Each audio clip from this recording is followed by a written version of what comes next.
Okay, welcome back to Metal Heroes Review, episode number 107. We are here reviewing episodes 10 through 13 of Mobile Cop Jiban. Now, basically, well, in the case of episode 10, this one is noteworthy for the change of time slot. Yes, starting this very episode until the end of the franchise, apparently Metal Heroes premiered at 8 o'clock in the morning. Yeah, 8 a.m. time slot. On Sunday mornings, on Network TV Asia. And to remain there for the remaining decade, per se. And then there'll be a series called Murder Robocom, which is just seems like a continuation of basically what happened before.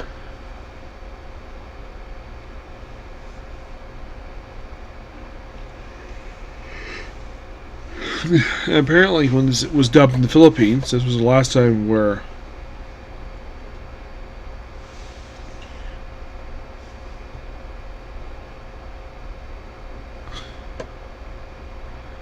last time to be voiced. Apparently, doing network. First, I heard it's not to complete the entire episode due to incompletion. They were in 10 episodes. Everything known as VTV. Yeah. So the whole thing in this one seems very similar to another episode. Like, okay, so we have a character pose as a... Basically, the whole thing with this one is that we have the bioloid of the episode, where is a nightmareoid. Yes, posing as this young girl's father. And we also have Naomi having a dream where she was a prince, and I was watching this episode, I'm like, what in the heck is this? This weird dream sequence. We have 5 people basically wearing animal costumes. And then like, ooh, here's all the favorite foods. French fries, cake, all this other stuff. I'm like, okay, interesting. And then she has Prince show up, and then she wakes up. Apparently, she's not going to make a dream that night. Apparently. So the whole subplot of this thing involves these genius bandanas, and everybody is wearing them, and of course that Marsha and Kirsha are worried that this might flood the plane. So Dr. Kid was like, no, I've very basically made a move. Yeah, it turns out basically he had his monster create these damn things.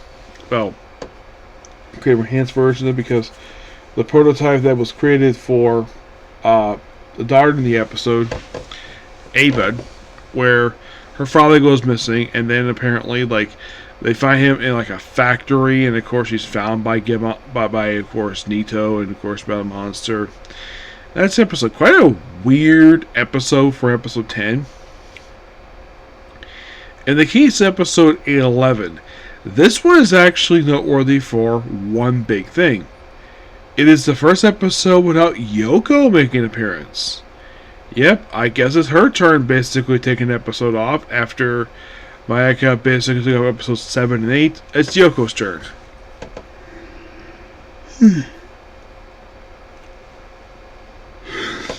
Aside from the fact that Yoko is absent from the episode, this episode is big when it comes to the plot.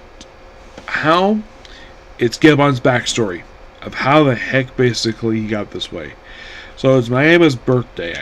Presumably she turned 12 and she misses her grandfather. So then they use this device also in episode 13 as well, where Naoto Miami put these devices in her head to recall memories.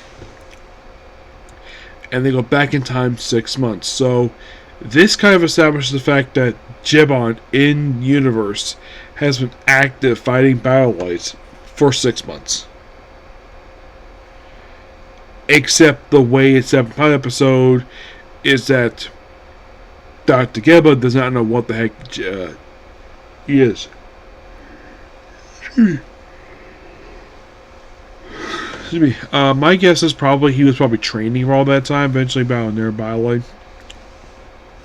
So basically, he's a detective like he is normally, and he actually just stumbles across this whole thing like when there's a fast moving car, and turns out it's actually the scientist who turns out by Naomi's grandfather. And apparently she got kidnapped by bioloids. Like, what are you researching bioloids? Like, I'm not researching anything. They don't care, granddaughter. And then of course basically Natha comes in, basically fights him off, shoots the goons. Eventually he dies,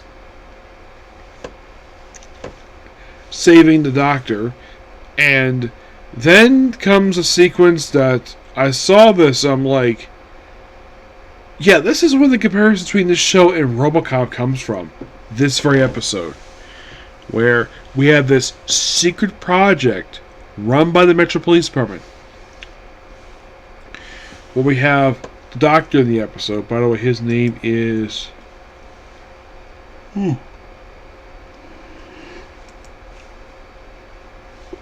Dr. Kenza Hiroshi. Yes.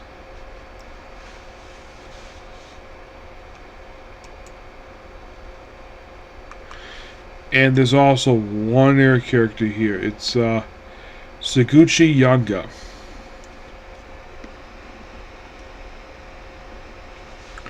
Where they think of suspending the government project, and it's like, no, we found somebody, he's perfect. So they put him in this tube, and they kind of do reconstructive surgery on him, and basically make him to what we know as Jiban, and then he doesn't wake up. Then the doctor dies, and then some time passes by, and eventually Naomi basically really wants Jiban to wake up because the bioloid is after her, which the unicorn one.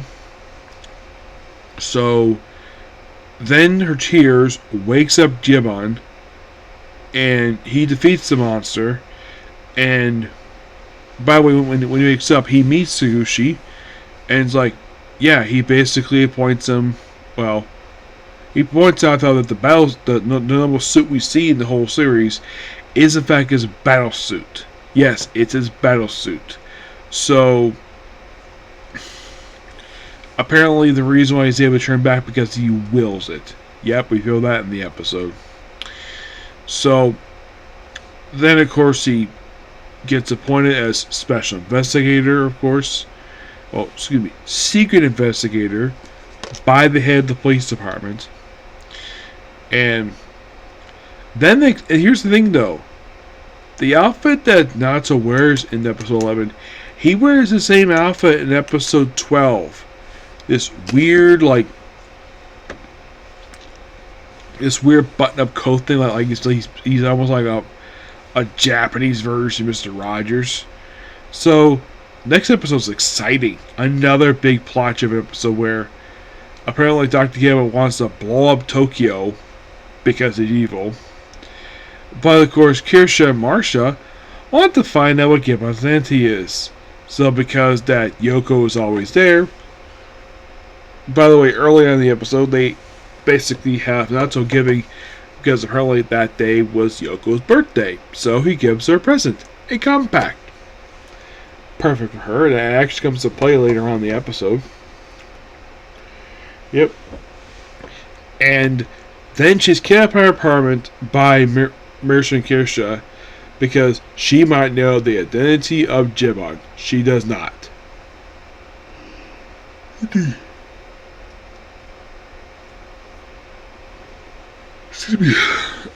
She basically, it's hinted she might have figured it out, but she just writes off as nothing. We first see her apartment, she's basically doing exercising, and then later on she's back in the clothes she was in 4. Did she switch clothes between scenes? That was kind of weird. So, then apparently Kirsha contacts the kid, was like, okay, about the initial play first. We need to figure out Jiban's identity. He's like, what? You want to figure out his identity? He was like, why would you need to? Seems like Dr. Gibbon does not freaking give a damn who the heck Jiban is. I think he does not care who's on the helmet. He does not give a damn. So they hypnotize her, and they can mention anything you see to break out of it. Apparently, look at the mirror, because earlier in the episode that she glared at the mirror, and of course we have a hint of possibly that, oh, she might figure out that Jiban is Neto. But she makes the hypnosis, takes a machine gun out of one of the grunt's hands, massacres basically shoots up a lot of them, including machinery, and it's like, then she runs out of bullets, gets a pistol, shoots more. By the way, in the episode itself, we also gave you a brand new weapon known as the Deadless. It's basically this jetpack. It's right here. The one he uses in the very episode, yes.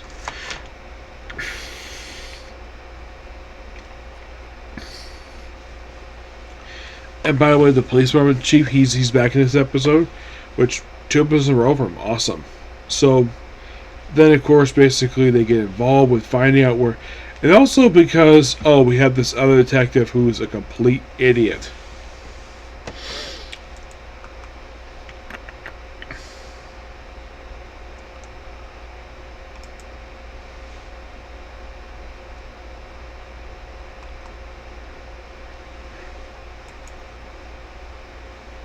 Let me.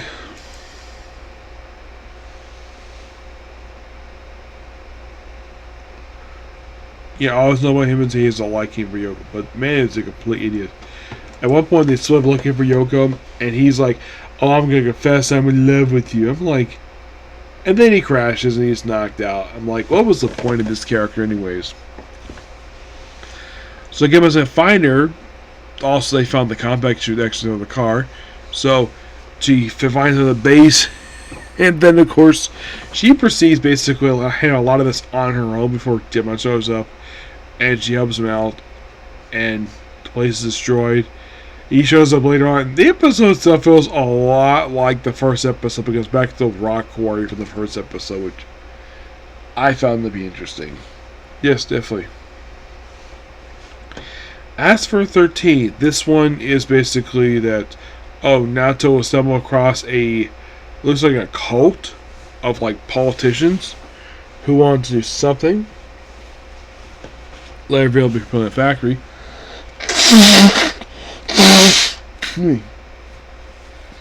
Oh, last thing I'll mention for 12 is the first episode. Like, okay, so we had 7 with no Mayo and 10 was basically no Yoko. 12 is the first episode of the series noteworthy for one big thing. No Bioloid. Nope. None. This is not happening again until pretty much during the last arc of the series.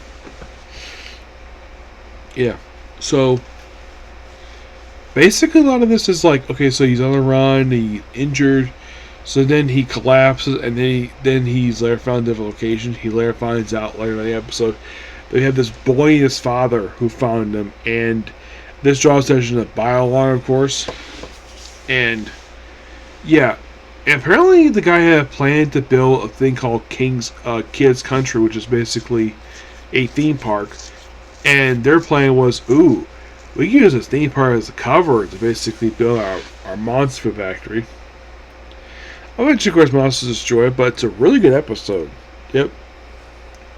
But not much I'll say here, because I'm getting a little tired right now, so I'm going to probably have to go to bed soon. So that is pretty much it for particular video. Please be sure to like and subscribe to notifications. I did enjoy these episodes, by the way, yes. So I will see you all tomorrow for more of this in Comic Corners, okay? Next video. Bye.